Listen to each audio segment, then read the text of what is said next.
Bonjour et bienvenue dans cet épisode 8 de Casserole passe à table. Alors comme vous l'entendez avec ces magnifiques petites clochettes dans le générique, aujourd'hui nous fêtons Noël. C'est donc une émission un peu particulière car nous ne sommes pas autour de la table du studio surchauffé de Binge, mais dans ma salle à manger, qui est aussi mon salon, un peu ma cuisine, on est à Paris quoi. Et on sent une douce odeur de volaille qui sort du four. Donc aujourd'hui ce sera une émission la bouche pleine, nous allons parler de tout ce qu'on mange à Noël. On va essayer de comprendre un peu comment choisir les meilleurs produits. Et pour cette émission, on a deux invités de marque, Jill Cousin et Céline Maguet, que vous connaissez bien dans Casserole, car ce sont les deux chroniqueuses de l'émission. Jill s'est occupée du plat principal. Salut Jill. Salut Zazie. Qu'est-ce que tu nous as ramené ? Un beau poulet de la ferme avicole des Grands Champs, qui est un élevage avicole dans le Périgord. Et Céline s'est occupée du vin, évidemment. Salut Céline. Salut. Alors, qu'est-ce qu'on boit pour Noël ? Alors, aujourd'hui, on va boire un pet nat. Qu'est-ce que c'est le pet nat ? Alors déjà, je vais vous l'ouvrir et on l'ouvre pas avec un tire-bouchon, mais avec un ouvre-bouteille classique comme les bières, parce que c'est la capsule. En fait, le pétillant naturel, on en trouve beaucoup dans les... Là, Céline galère à ouvrir, pardon. On en trouve beaucoup chez les vignerons naturels. Et tiens, je peux te laisser servir, Gilles, s'il te plaît. Chez les vignerons naturels, en fait, le pétillant naturel, c'est un vin qui a fait des bulles en bouteille. Lors de l'émission sur le fromage, je vous expliquais comment on faisait du vin tranquille. Le pétillant naturel, on appelle aussi ça la méthode ancestrale.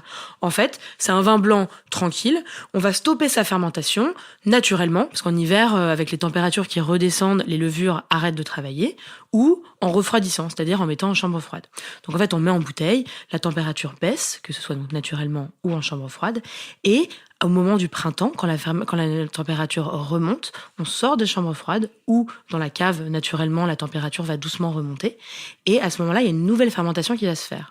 Or, vu que le vin est en bouteille et qu'il a encore des sucres, et ben la fermentation va dégager du gaz carbonique qui va rester coincé dans le vin. Et qui va le faire pétiller. Et qui va créer les bulles. Et c'est pour ça qu'en fait, si tu regardes une bouteille de pétillant naturel, c'est des bouteilles plus épaisses parce qu'en fait, il y a plus de pression dans ces bouteilles et c'est un bouchon comme un bouchon à bière. Pour pas que ça capsule, explose, en fait. Quoi. Exactement. Alors, la différence avec le champagne... Oui, parce que c'est pas la même méthode que la méthode champenoise. Non, en fait, voilà, c'est ça. La méthode ancestrale est plus vieille que la méthode champenoise. Puis un jour, on a trouvé la méthode champenoise qui est en fait celle utilisée aussi pour les créments. Voilà, c'est la méthode la plus utilisée. Rappelons aussi que seul le champagne a le droit de parler de méthode champenoise. Oui, on peut pas faire un vin en Chine avec une méthode champenoise. On peut le faire, mais en fait, on peut pas l'appeler comme ça. Voilà, faut que ce soit sur un territoire précis. Tout à fait, le champagne. C'est d'ailleurs la première appellation. En fait, les premiers pas du champagne, c'est les mêmes que pour un vin tranquille. C'est-à-dire qu'on va vendanger, pressurer, fermenter, et ensuite on va assembler soit par cépage, soit par millésime, soit par terroir. En revanche, la suite est propre au champagne. Donc le vin est mis en bouteille, et il est mis en bouteille avec un peu de liqueur de tirage. Et en fait, c'est des mous concentrés avec des raisins, c'est du vin et du sucre. En fait, c'est une contenance en sucre qui va faire qu'on va faire une prise de mousse. Il va y avoir une nouvelle fermentation. Donc, il y a un ajout extérieur. Contrairement au pétillant naturel. Voilà, où on n'a pas d'ajout extérieur. Et là, la deuxième fermentation en bouteille se produit. Elle crée aussi du gaz carbonique. Elle crée des bulles qui restent prisonnières dans la bouteille.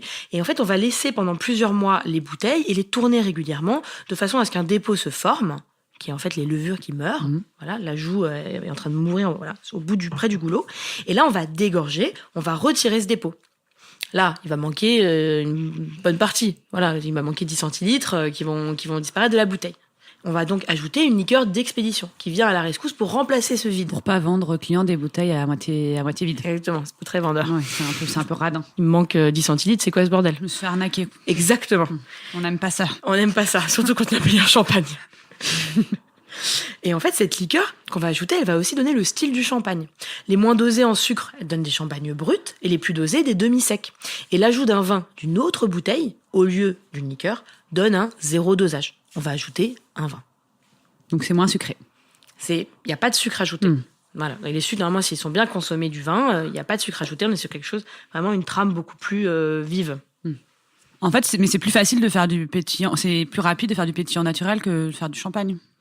C'est plus rapide parce qu'en effet, il y a des mois qui passent où le champagne se fait par rapport, en fait, sur un pet nat, ça va prendre plutôt 8 mois en tout, hein, du vin tranquille à la mise à la fin, à la mise en vente. Mais c'est surtout que ça va pas du tout être le même travail, puisqu'en fait, à la base, le pet-nat, ça a un peu été une invention rigolote. En fait, le mot est rigolo, un peu. Voilà, pet-nat, c'est un côté vin de copain. Voilà, vous goûtez, oui, c'est un côté. Quand même. Hop. À la vôtre. C'est un côté vin de copain, en fait, le pétillant naturel, le champagne. Et on l'a vu récemment, il y a eu beaucoup de publicité sur le champagne pour justement casser ces codes-là. Parce que là, je sais pas si vous avez vu un peu, ils mettaient avec du champagne avec un œuf, du champagne avec des sardines.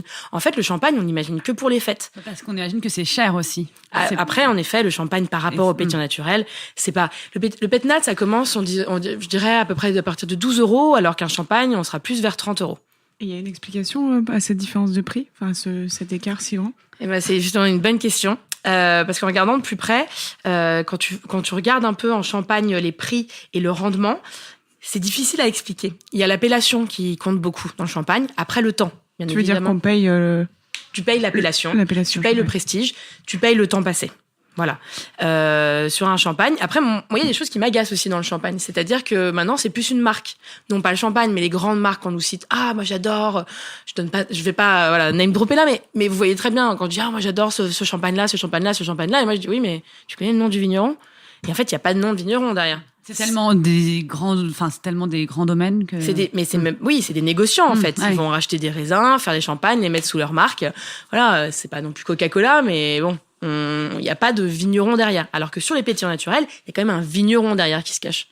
Et moi, je t'avais demandé un défi un peu compliqué. Je t'avais demandé de trouver une bouteille à moins de 15 €. Mais tu m'avais dit 10 €. Ouais, au départ, j'ai dit 10 €, mais ça, c'était carrément impossible. Non, et c'est le problème. Moi, ça m'a un peu dérangé parce que j'ai fait 5 caves avant de trouver, pour dire la vérité. Et ça m'a un peu dérangé parce qu'en soi, je comprends pas. C'est un vin tranquille. En fait, c'est un vin tranquille qu'on a fait refermenter en bouteille. Donc, je vois pas la différence de prix. Il est possible de trouver des vins naturels à 10 €. Hein, en témoigne le livre d'Antonin et de Amano Tegui qu'on avait invité ici. Mais les pétillants naturels, c'est plus compliqué. Alors, j'aimerais comprendre pourquoi.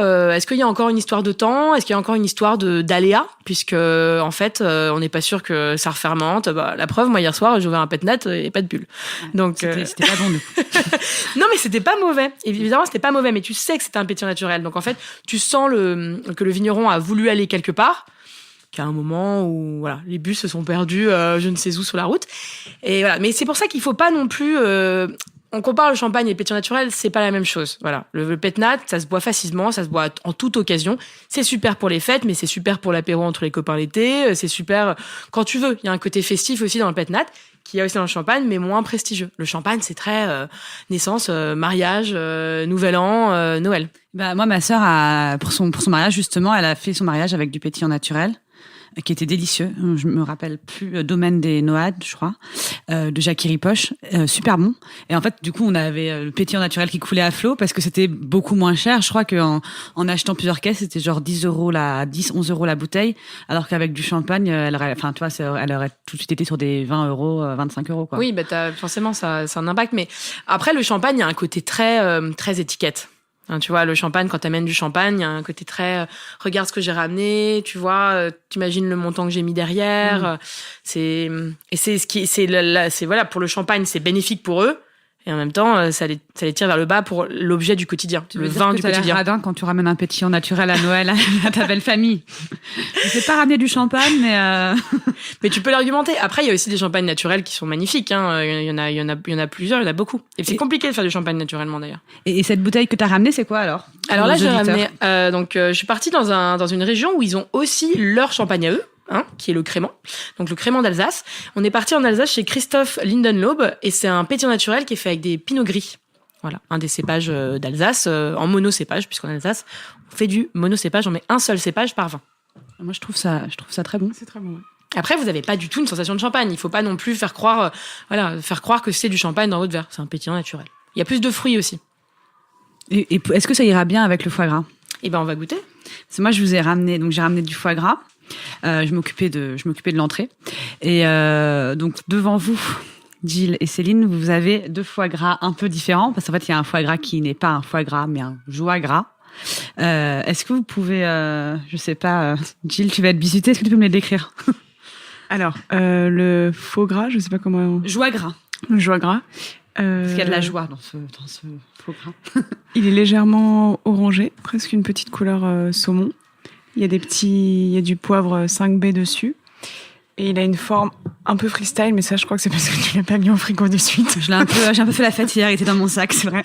Mais sinon, il se présente, c'est comme si on avait un petit lingot de foie gras et qu'on avait découpé une tranche du lingot de foie gras. Mais il peut faire un peu, si tu sais pas que c'est pas du foie gras, il peut faire un peu foie gras? Au nez, ouais. tout à l'heure j'ai senti, et au nez du coup il y a le 4 épices qui ressort et le poivre 5B, donc en effet si à l'aveugle ça sent quand même le foie gras. Donc Céline est en train de sniffer le joie gras. Donc tu sens beaucoup les épices. Et donc en fait ça c'est une fromagerie qui s'appelle J&Joy qui fait du fromage vegan et qui fait aussi donc ce joie gras. Servez-vous les filles, hein. Parce que est-ce qu'on peut manger, est-ce qu'on peut pas manger. C'est un peu une première de faire une émission dans son salon. Ouais. Moi je veux bien aussi. Et toi, tu parles. Hein. Ouais, moi je dois parler. Oui, donc moi je dois parler parce qu'on a aussi on peut dire un vrai foie gras. Qui pour le coup est plus clair. Il y a la graisse jaune de canard autour. Voilà. Et donc le foie gras. Je vous avais fait une petite histoire du foie gras. Donc apparemment, vous êtes déjà du foie gras dans l'Égypte ancienne. C'est-à-dire qu'on trouve des fresques avec des Égyptiens qui gavent des oies. Donc voilà, c'est une technique ancestrale. Et en France, c'était pas du tout cette forme qu'on trouvait le foie gras avant. Au XVIIIe siècle, c'était des pâtés de foie qui étaient entourés dans une pâte et on remplissait une farce de viande enrichie en foie gras au four. Ça permettait de le conserver. Et apparemment, c'est Louis XVI qui adorait le foie gras, qui l'aurait ramené un peu diffusé dans toutes les cours européennes et ça aurait fait du foie gras un produit de luxe. Et c'est qu'à partir du XXe siècle où on s'est mis à le déguster seul, donc c'est-à-dire pas mélanger à d'autres viandes, mais juste déguster le foie. Et ça grâce à la technique d'apertisation, c'est-à-dire de conservation dans des récipients étanches. Voilà. Est-ce que vous savez comment on fait le foie gras ? Je l'ai écrit sinon, donc vous n'êtes pas obligé de dire oui. Raconte-nous. Je vais vous raconter. Alors, on élève les oies d'abord en plein air, les 3 premiers mois de leur vie. Et ensuite, on va gaver les oiseaux pendant 12 à 15 jours, à raison de 2 fois par jour. Donc, on les gave avec un tuyau qui va directement... En fait, les oies n'ont pas de... J'ai pas envie de vous dégoûter de manger du foie gras. Non, mais là, on mange le foie gras, donc c'est moi, parfait. ça va. Non, du coup, on ne pourra plus manger le foie gras normal. Bah, c'est sûr qu'on les gave. Alors après, on dit qu'elles ont pas de glotte. Donc, la nourriture va directement de leur bouche à leur estomac. Voilà. Et quand même, c'est une technique qui a fait énormément polémique. Aujourd'hui, la majorité des produits européens interdisent de pratiquer le gavage. Il y a que 5 pays producteurs, c'est-à-dire la France, la Bulgarie, la Hongrie, l'Espagne et la Belgique qui continuent à gaver des oies. D'ailleurs, c'est dans les AOP, l'IGP, foie gras du Sud-Ouest, on doit gaver des oies pour faire du foie gras comme ça. Et du coup, oui, effectivement, c'est un peu... Ça peut être un peu controversé, je sais pas vous. Est-ce que quand vous mangez du foie gras, mais on a le droit d'en consommer en Europe. En revanche, on n'a pas le droit d'en faire, mais on a le droit d'en consommer en Europe. On a le droit d'en consommer. Je crois que dans les autres pays producteurs, on n'a pas le droit de faire cette technique de gavage qu'on considère violente pour les animaux. Okay. Par contre, il y a des États aux États-Unis où ça a été interdit d'en consommer. Ça faudrait que je me penche un peu sur la question, mais j'avais vu en Californie, je crois. Voilà. Est-ce que vous, je sais pas, c'est quelque chose qui... Je pose des questions, comme ça je peux manger une vraie tranche. Est-ce que c'est quelque chose qui vous interpelle ? Enfin, on se pose la question. Jill ? Non, mais forcément, c'est pas... Je suis pas une oie ni un canard, mais je pense que ça doit être pas agréable d'être... J'imagine que si on était, nous, gavés jusqu'à plus soif ou plus faim, ça serait pas très agréable. Et que concrètement, on essaie de rendre le foie plus ou moins malade, quoi. Donc, je pense que... Enfin, ça pose plein de questions éthiques, mais c'est toujours le truc où, quand on en parle, on se dit non, on mangera plus de foie gras parce que c'est quand même horrible. Il suffit d'aller voir quelques vidéos de L214 ou des choses comme ça. On les a regardées, je les ai regardées pour préparer l'émission. Je me suis forcée parce que je m'étais dit, bon, je mangerai plus de foie gras après avoir vu ces vidéos. Dit ça bon, je pense que je vais quand même réussir à manger ce midi, mais ouais. C'est le côté un peu ambivalent humain, quoi. C'est finalement, on mange des choses qui sont, un petit peu anti-éthiques, mais bon. Est-ce qu'il y a quand même, moi j'ai regardé un peu les façons d'être un peu plus éthiques, disons. En fait, moi ce qui me dérange plus dans ces vidéos, c'est pas tellement qu'on gave les oies, c'est pas, quand j'ai vu les vidéos, c'est pas ça que je trouve choquant, c'est plutôt en fait la façon dont elles sont en cage individuelle, dans des cages minuscules, en fait c'est l'élevage intensif, mais comme un peu tout avec la viande, c'est-à-dire je pense que déjà, si tu vois des oies agavées en plein air avec de l'espace, etc., ça te fait pas le même effet que quand tu vois 15 oies dans des petites cages qui sont entravées complètement et tout. Enfin, moi, ça m'a plus choqué que le fait de les gaver. Et du coup, il y a quand même un peu des...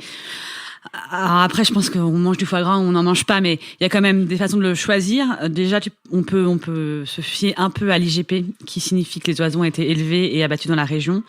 Et enfin, le label rouge, ça interdit le gavage en cage individuelle. Donc voilà, si vous achetez du foie gras en supermarché, comme 72% des Français, et ben c'est déjà des choses à regarder. Et là, le foie gras que vous avez devant vous, donc là, je vois que Céline, elle a vite troqué son foie gras contre un foie gras. Il y a un peu de sel, là, c'est tout. D'ailleurs, pas mal du tout. On en a pas parlé, mais ouais, le foie gras, franchement, moi, je trouve ça assez bluffant. Bien sûr qu'on dirait, non, mais on dirait pas de la viande, mais je veux dire, enfin, voilà, c'est. J'ai la bouche pleine, mais j'aimerais te répondre. Moi, je trouve que on est très proche du fromage aux épices que du foie gras. Mais en termes de texture, pour le coup, je trouve qu'il y a un côté qui est assez intéressant et qui peut, pour le coup, rappeler un foie gras. En fait, dedans, il y a de la noix de cajou, je pense, essentiellement. Les noix de cajou, c'est ça, du noix de cajou bio, eau. Tu mixes la noix de cajou et l'eau et tu formes une espèce de lait qui va donner ce côté très crémeux, en fait. Mais moi, je trouve ça assez bon, mais après, pour moi, ça n'a rien à voir avec du foie gras. Mais peut-être, je pense que c'est aussi plutôt pour la blague, pour se dire que les véganes, ils ont un peu leur... tu vois. Et les végétariens, ils ont leur pâté. Ouais, mais ça souligne aussi l'autre question qui est, tu vois, t'es pas obligé d'avoir un produit équivalent, en fait. Tu vois, tu peux te passer du foie gras sans avoir forcément besoin de chercher un produit proche. Et juste, du coup, en termes de prix, ça coûte combien parce que le foie gras, c'est jamais, pour le coup, donné quand c'est de bonne qualité, donc... tu veux dire le foie gras, oui, je crois que c'était 5,95 et pour le petit, donc... je sais pas combien il fait de grammes. Je mettrai ça sur le site. C'est pas non plus donné. C'est pas donné, mais ça va. Je trouve parce que j'ai vu d'autres personnes qui faisaient des faux foie gras, etc. Et ça pouvait atteindre les 19 ou 20 euros. Et donc, c'est un petit peu cher quand même. et voilà. Et donc l'autre que vous avez devant vous, donc le vrai foie gras. Ça, en fait, c'est un foie gras que fait ma grande tante, qui habite dans le sud-ouest, et chaque année, elle achète des canards à un petit producteur du Gers.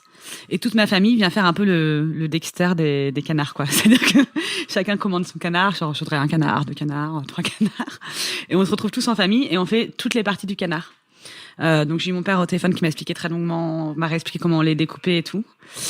Je vais peut-être pas rentrer dans les détails, mais en gros, ce qui est génial, c'est que il me disait que c'était à peu près 30 € un canard, et avec ça, on fait tout, quoi. On fait les coups farcis, on fait les conserves avec les cuisses, les confits, on mange les aiguillettes et on fait les foie gras. Et bon, après, tout le monde ne peut pas acheter son foie gras et le découper à la maison, mais ça, pour le coup, c'est utiliser l'animal en entier. Et c'est génial, quoi.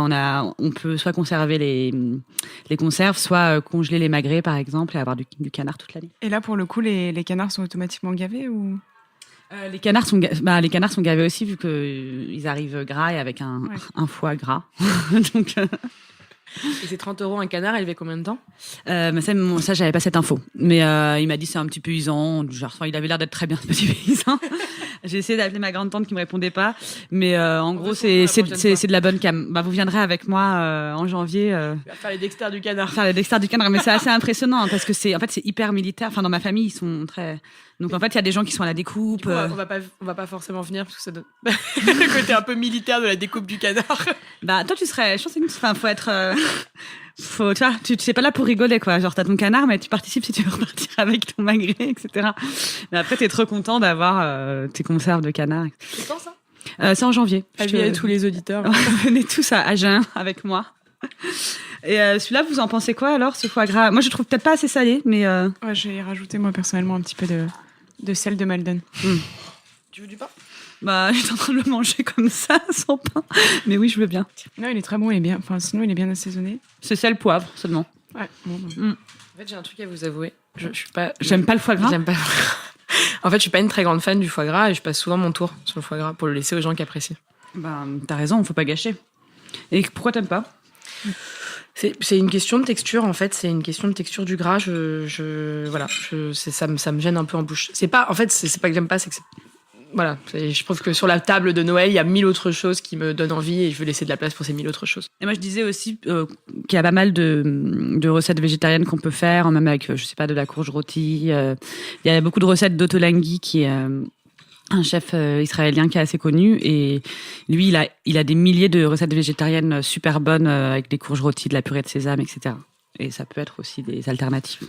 On trouve aussi pas mal de très beaux champignons cette période de l'année, donc c'est une belle alternative végétarienne. Ouais. Moi, on m'a donné une recette de pâté aux champignons. Je la mettrai sur le site. Mon amie Naomi m'a dit que c'était excellent. On a un peu fait le tour du foie gras. On a appris que Céline n'aimait pas ça. Fallait nous prévenir avant le repas, Céline. Et qu'est-ce qu'on va manger après le foie gras? Gilles, tu nous as dit que tu nous avais ramené du poulet. Peut-être je vais aller le chercher dans le four. On est obligé de manger super vite en fait parce que l'émission dure 1 heure et du coup on doit quand même réussir à manger 3 foie gras, un poulet de 2,5 kg, un poulet et il y aura aussi de la bûche en dessert donc. Bon, alors j'ai pas ramené de chapon ni de poulet. J'ai pas ramené de chapon ni de poulard parce que c'était un petit peu gros parce que nous ne sommes que 4 à table. Et donc j'ai ramené un poulet qui fait quand même tout de même un peu plus de 2 kilos, donc rien à voir avec les poulets industriels qu'on trouve d'habitude. Et celui-ci vient de la ferme avicole des Grands Champs, qui est la ferme d'Étienne Godard dans le Périgord.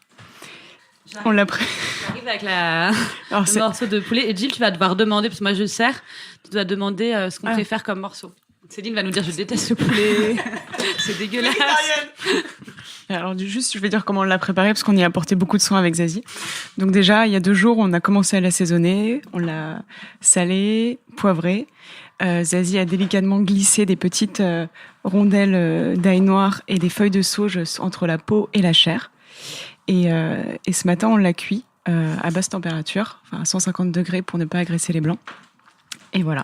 Bon, on te sert quoi, Céline? J'ai envie de goûter des blancs cuits à basse température. Enfin à 160 degrés.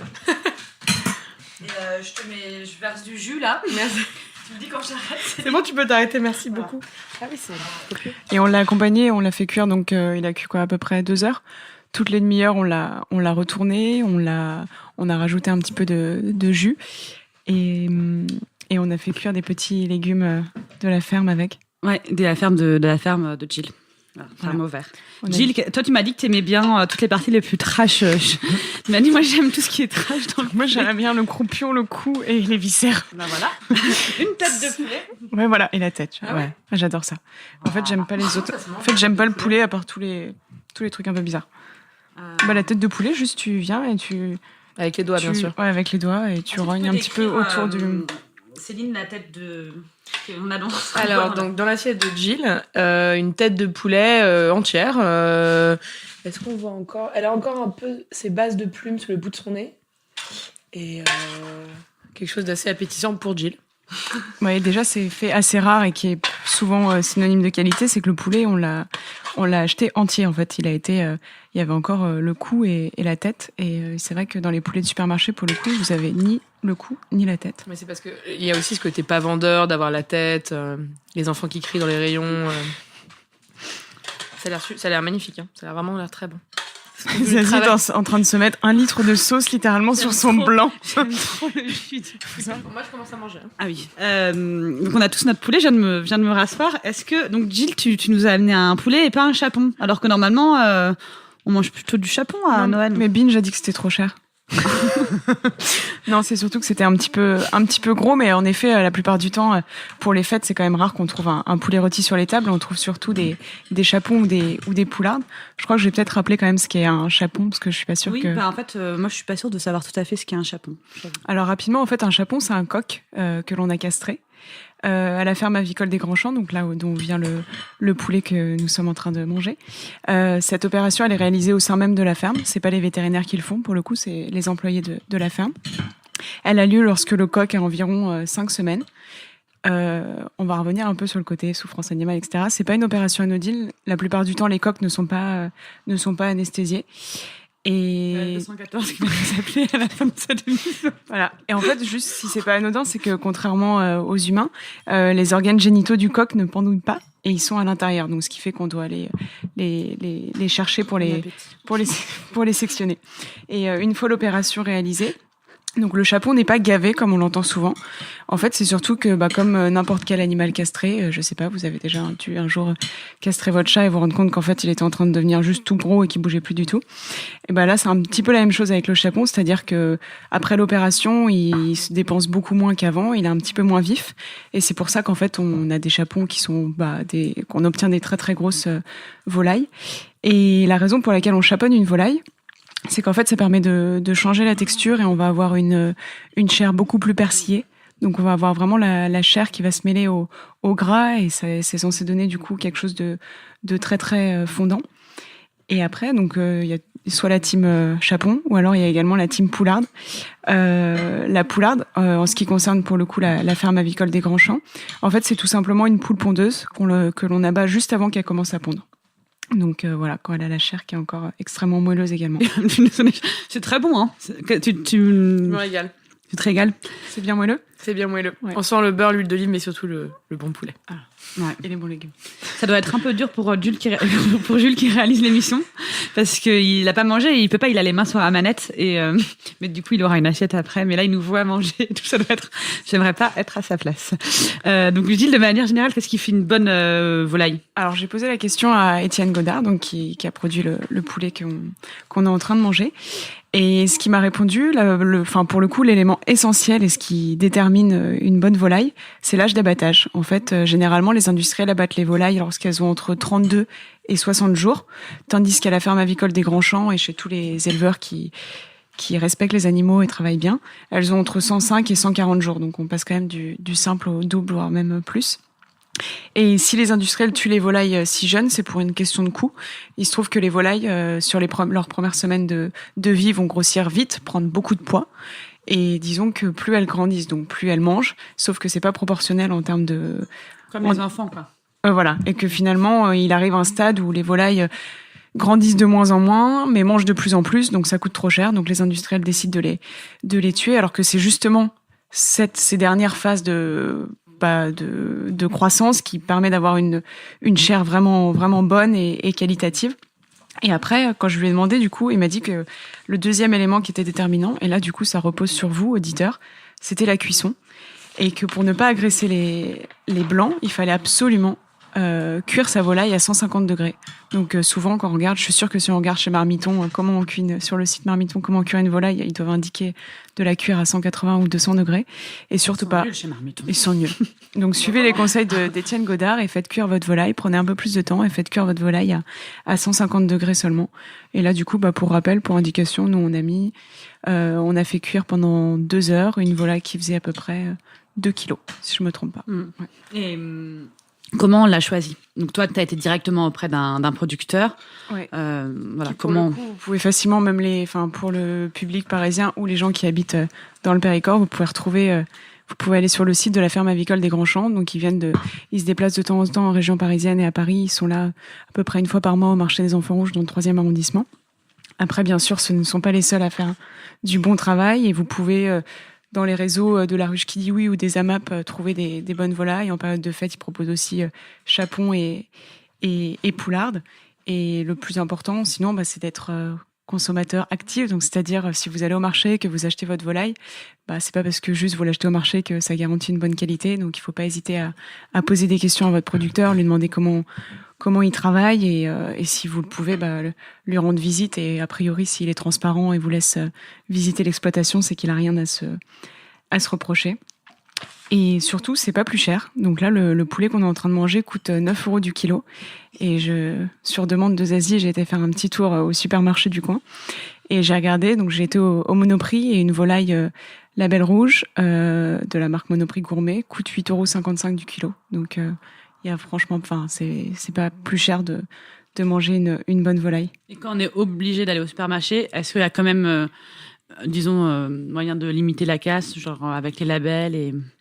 Pour le coup, si vous allez au supermarché, il faut absolument acheter une volaille qui est à minima label rouge ou certifiée de l'agriculture biologique. Ces 2 certifications vous garantissent que le poulet a grandi à la lumière naturelle et non pas une lumière artificielle, que du coup on respecte aussi ne serait-ce que le cycle du jour et de la nuit, parce que la plupart des volailles dans les élevages industriels ont beaucoup de jours et très peu de nuits, ce qui n'est pas naturel. La lumière à fond toute la journée pour Exactement. ils mangent. Ouais.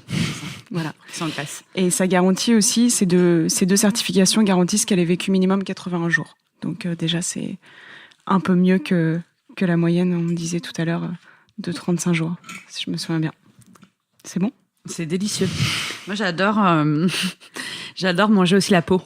Et vous aussi un peu. Ouais, du coup, moi, j'aime pas trop la peau. Toujours cette question de gras, foie gras, peau. Ah ouais. Moi, vraiment, j'ai que la peau. C'est bien de vous avoir à dîner. Ouais, c'est ça, on mange tous les restes. Le coup, toi, tu manges la peau. On est assez complémentaires. Toi, tu manges le blanc. Non, c'est super bon. Alors, encore une fois, nous ici, vous l'avez entendu, on n'est pas végétarienne, on n'est pas végane. Après, évidemment, c'est des problématiques qui se posent au repas de Noël. Des gens qui mangeraient pas de viande. Est-ce que je suis désolée, Gilles, on t'empêche de manger, mais est-ce que tu as une idée d'un plat alternatif pour ton copain Norbert, par exemple, qui est végétarien? Eh ben, je pense que cette année, je vais lui faire des courges farcies. Oui, youpi.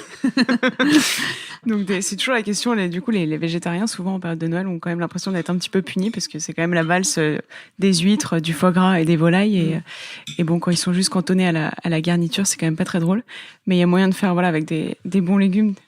Zazie vient de se tâcher. Bon ben voilà, c'est dit. En fait, c'est pour ça qu'on n'enregistre jamais pendant qu'on mange. Elle mange comme un cochon.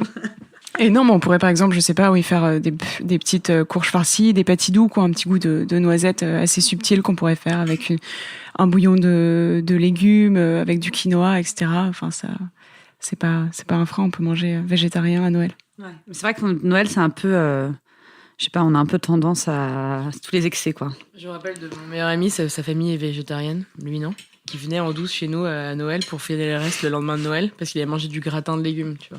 Et en effet, je pense qu'en cuisine végétarienne, tu peux faire des choses superbes. Et récemment, j'ai fait justement une courge farcie avec la courge de la ferme de Norbert.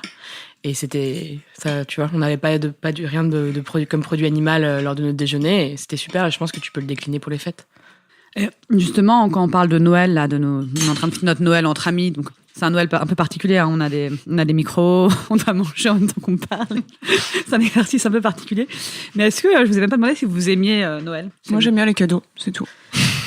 Non, c'est chouette Noël. Ouais. Après, c'est toujours un petit peu. Non, mais je crois qu'avec Noël, on se sent toujours obligé. Il faut absolument qu'on fasse le meilleur repas possible. Il faut réussir à avoir le plus de monde possible, concilier plein de choses. Alors qu'en fait, je crois qu'on devrait faire parfois juste des Noëls entre potes, se retrouver, manger une bonne volaille. Ce qui est chiant dans Noël, c'est la famille. Un peu, non. Non, mais moi, j'ai demandé alors, je vous avais demandé vos pires souvenirs de Noël, mais après, on dit c'est faut peut-être avoir bu 3 bouteilles de vin pour s'en parler. Moi, j'ai des histoires d'amis sordides à Noël. Et moi, j'ai un de mes souvenirs, en tout cas, quand j'ai repensé de Noël, c'est à une époque où ça se passait pas bien avec mes parents et tout. Et je pense que j'avais 17 ans et j'avais fait un acte de rébellion, c'est-à-dire que j'avais été vers 17h au McDo. Mes parents, ils mangeaient énormément. Mais je sais pas ce qui m'avait pris. J'avais mangé un McDo en entier et après, j'avais remangé pour Noël. Elle s'était gavée. En fait, elle s'était infligé ce qu'on inflige au canard. Je m'étais littéralement gavée. Mais je pense à l'époque, comme mes parents, ils sont hyper anti-McDo et tout, je leur ai jamais dit, je pense qu'ils vont le découvrir en écoutant cette émission. Mais j'avais vraiment fait ça, mais je crois seule, quoi. Genre, j'étais sortie. J'avais été manger Enfin, c'est très bizarre comme souvenir de Noël. Bien dormi, cette nuit-là non, c'était l'enfer, mais de toute façon, tu dors toujours mal après un repas de Noël où t'as trop bouffé. Mais ouais, je sais pas, est-ce que vous avez envie de partager un souvenir un peu... Sinon, j'ai des souvenirs d'auditeurs. Ah bah, les souvenirs d'auditeurs, vas-y. Laisse-les peu. Je vais parler un peu. Ils vont surtout parler des trucs qu'ils détestaient manger à Noël. J'ai un auditeur qui m'a parlé d'un sanglier au chocolat, qu'il n'avait pas du tout aimé. Un autre qui avait dû aider son père à pocher des riz de veau pour 20 personnes. Ça l'a dégoûté à vie. Et j'ai Anaïs qui a fêté Noël avec sa sœur devant Friends parce qu'à partir de 15 ans, ses parents estimaient qu'elle devait plus fêter Noël. Et donc, elle avait été au Royal Courneuve acheter des nems. Et elle a trouvé une limace dans sa feuille de salade. Voilà. Et il y a aussi Virginie qui avait une table de repassage genre à 8 ans. Et je crois qu'elle avait... Il y a aussi les cadeaux pourris à Noël. C'est aussi un autre sujet. Et non, j'ai ramené évidemment le dessert de Noël qui est... Une bûche. Et ouais. Et donc je l'ai acheté chez Picard parce que la bûche Picard, c'est la bûche que les Français mangent le plus. Donc voilà. Est-ce que c'est la bûche préférée des Français? Picard est l'enseigne préférée des Français, figure-toi. Donc peut-être que par corrélation. En surgelé ou en toute alimentation. Ah ouais. Ouais. Ah, c'est l'allié du quotidien en même temps. Le surgelé. C'est l'allié du quotidien. Est-ce que vous aimez la bûche, vous, déjà? Céline va dire non, c'est dégueulasse, je n'aime pas ça. Moi, j'aime pas la bûche. C'est Gilles, hein. C'est Gilles qui a parlé. Gilles n'aime pas la bûche? Non. Enfin, j'aime la bûche traditionnelle, la génoise, et une petite crème au beurre pas trop lourde, mais malheureusement, de moins en moins de pâtissiers font juste une petite génoise roulée avec une petite crème. C'est vrai que les bûches de pâtissier, c'est le grand festival. Il y a plein de choses, quoi. Ça, c'est fini, là, le classique génoise. Non, chez Picard, leurs bûches, elles sont entre 8,95 € et 17,95 €. Là, donc, j'ai pris la moins chère à 8,95 €, qui est une bûche glacée vanille caramel au beurre salé, avec inclusion de noisettes caramélisées, sauce caramel beurre salé. Et Picard, l'année dernière, a battu son record d'affluence avec le 23 décembre, 700 000 clients dans la journée. Enfin, c'est énorme. Et il y a combien d'enseignes en France? Je sais pas, mais je pense qu'il y en a beaucoup. Il y en a vraiment beaucoup. Et après, Picard, alors on peut les critiquer et tout, mais alors, moi j'ai lu pas mal de trucs et apparemment ils sont quand même assez réglo sur la façon dont ils payent les producteurs. Et également, ils essayent d'être assez réglo dans la mesure du possible. Hein. Ça reste du surgelé à grande échelle. Mais dans les produits qu'ils utilisent, bon, là, effectivement, il y avait un plateau de fromage congelé, mais c'est quand même du fromage AOP. Souvent, leurs produits de pêche, c'est pêche durable et tout. Donc, voilà, je sais pas, c'est... Mais après, le surgelé, c'est pas un gros mot forcément. Ouais, mais comme ils font beaucoup de produits aussi transformés, tu vois, c'est... Puis là, c'est une bûche glacée, donc en fait, ça tombe sous le sang. C'est pas très grave. Pas de soucis, c'est de la glace. Ouais. Et c'est ce qu'on disait avec les grands pâtissiers qui font leurs bûches. Parce que maintenant, tous les grands pâtissiers, enfin moi j'ai l'impression que c'est un truc qui s'est amplifié ces dernières années. Ils doivent avoir absolument leurs bûches, signature, etc. Et là, je regardais un peu les prix. En fait, ça atteint des prix complètement hallucinants, c'est-à-dire une bûche de Noël au Royal Monceau à 126 €, une bûche de Noël d'Anne-Sophie Pic, qui est une chef 3 étoiles, à 120 €, la bûche du Meurice de Cédric Grolet à 98 €. C'est un peu la surenchère. Pour 4 personnes? Non, 6 personnes. 6 personnes. Bon. Ou 8 personnes. Ouais, mais ça reste quand même 126 balles pour une bûche. En fait, il faut savoir qu'il n'y a pas énormément de personnes qui achètent pas des milliers de personnes qui achètent les bûches de ces pâtissiers de Palace, et je pense que pour le coup, c'est surtout un moyen de montrer leur créativité, etc. On arrive plus sur des prouesses techniques, gustatives, etc., que vraiment la bûche classique que monsieur, madame, tout le monde iront acheter. Voilà. Parce que de toute façon, on parle là de Palace qui sont très, très parisiens, donc on s'adresse pas du tout, et même sur la gamme de prix. Donc c'est vraiment, et puis pour le coup, voilà, ouais, la surenchère de créativité, c'est un moyen de se distinguer, etc. Alors, vous êtes en train de goûter? Ouais, c'est la vanille, quoi. Pardon. Ouais, crème glacée vanille. Et après, à l'intérieur, c'est plutôt la noisette qui a un goût un peu... tu sens un goût un peu industriel de la noisette, tu vois. C'est ce que t'attends d'une glace à la noisette. Non, mais c'est une glace crème glacée vanille et noisette. Bon, après, c'est très simple. Hein. Pour le coup, il y a vraiment juste à l'extérieur de la glace vanille et à l'intérieur un insert de glace noisette, si je me trompe pas. Donc c'est T'as bon. les ingrédients? Il y a même pas d'ailleurs de machin chose, donc ça va en effet. Comme tu disais, c'est relativement clean, propre comme composition. Même si c'est du lait écrémé reconstitué et que rien ne vaut une belle crème glacée avec du lait entier, mais ça reste propre. Et non, mais il y a encore une fois, pareil que pour les autres produits, il y a aussi des façons de faire autrement si on arrive à se dire qu'on n'aura pas sa bûche à Noël. Moi, j'avais interviewé plusieurs personnes pour un article où j'expliquais pourquoi la bûche était dégueulasse. Donc, j'avais l'expérience de gens qui me donnaient leur pire bûche. Et Camille Labro, qui est journaliste au Monde, qui n'aime pas trop la bûche, elle non plus, disait qu'elle préférait par exemple la tradition provençale de Noël, qui est les 13 desserts sur la table avec des fruits secs, des dattes, des oranges, des nougats, et tu choisis ce que tu veux là-dedans, et que c'était aussi une belle tradition plutôt que la bûche où en plus souvent t'as plus faim. Ce qu'on disait tout à l'heure, c'est que Noël, c'est quand même le moment où on se gave. Là, l'émission sera juste avant Noël, où ça va vous dégoûter. Non, mais on mange toujours un peu trop à Noël. Oui, ça dépend comment c'est fait. Après, moi, dans ma famille, on a très vite, à force de rouler pendant 3 jours consécutifs chez les différents grands-parents, chez les parents, maintenant, à Noël, ma mère, elle met des huîtres sur la table, on mange que des crustacés, en fait. Et comme ça, on roule pas et on peut le lendemain enchaîner sans problème. Si tu manges beaucoup de mayonnaise et de pain... Ah bien sûr, attention, c'est le piège. C'est le piège du plateau de fruits de mer. Ça devait être léger et finalement tu t'es gavé de pain, de beurre et de mayonnaise. Bah, c'est quand même bon la mayonnaise maison, faut dire. Et pour finir, comme c'est Noël, je me suis dit qu'on allait, au lieu de faire notre petit conseil habituel, on allait tous se faire un cadeau. Donc, moi, je vais offrir un cadeau à Céline. Zazie nous avait organisé un petit tirage au sort. Bon, en fait, vu qu'on est 3, on a réussi à savoir à partir du moment à qui on offrait le cadeau, qui allait nous l'offrir. Mais bref, il y avait un peu de suspense. Je suis pas très bonne en statistiques. C'est pas pour moi, ça. Alors, peut-être... voilà, moi, j'ouvre le cadeau de Céline. Peut-être tu peux l'ouvrir et puis... Céline ouvre le cadeau que je lui offre. Et tu vas... Alors, c'est un cadeau qui n'a pas été emballé. Si, il est...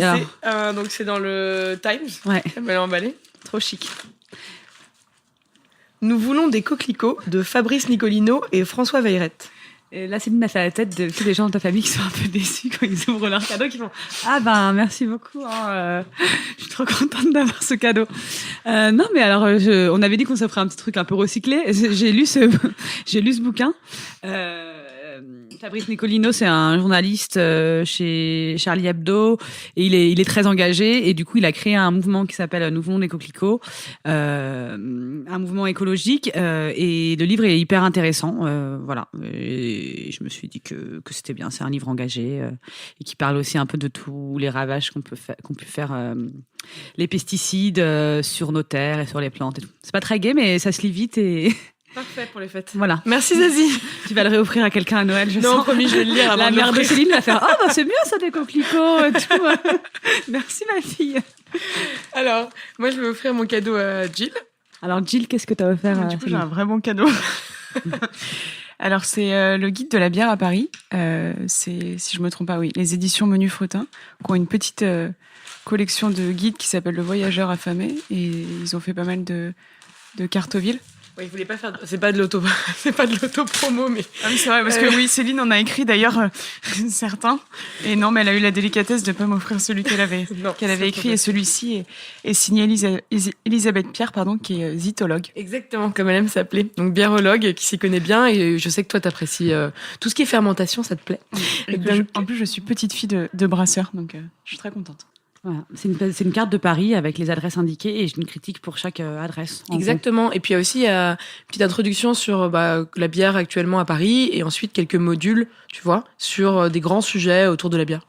Et moi, c'est quoi mon cadeau ? Oh, donc Gilles va faire des œufs. C'est pas n'importe quels œufs. Alors ça, c'est les œufs du coup de la ferme avicole des Grands Champs. Tu peux peut-être les décrire, Zazie. Ils sont un peu particuliers. C'est ils sont plus foncés que les œufs qu'on a habituellement l'habitude de voir. C'est des œufs de poule. C'est des œufs de poule marans qui ont la particularité de faire des œufs qui ont une coquille relativement brune. Et pour moi, je suis pas très objective peut-être, mais c'est les meilleurs œufs du monde. Sincèrement, ils sont très très bons. Et qu'est-ce que je dois cuisiner avec ? Un œuf à la coque, tout simplement. Très bien. Merci beaucoup, Jill. On remet toutes les références sur le site de Binge et sur la page Facebook de l'émission Casserole sur Binge Audio. N'hésitez pas à m'écrire à zazie@binge.audio sur mon Instagram. Vous pouvez partager par exemple vos repas de Noël les plus dégueulasses ou les meilleurs que vous allez faire. Merci à tous les auditeurs qui m'écrivent, ça me fait vraiment super plaisir de recevoir vos petits mots. En cette période de fête, je voulais aussi remercier toute l'équipe de Binge. Juliette qui aime manger à Noël de la dinde, du potimarron, des pommes de terre. Camille qui est une adepte du chapon farci au foie gras. Quentin qui adore le canard à l'orange. Adélaïde qui adore la bûche de Noël au chocolat. Et Jules qui a réalisé cette émission, qui a le souvenir ému d'un gigot de 7 heures qu'il a mangé il y a quelques années. N'hésitez pas non plus à mettre des étoiles ou des commentaires sur iTunes. Je vous souhaite un joyeux Noël à tous. Je vous dis à l'année prochaine. Et en attendant, n'oubliez pas de bien manger. C'est important. Binge.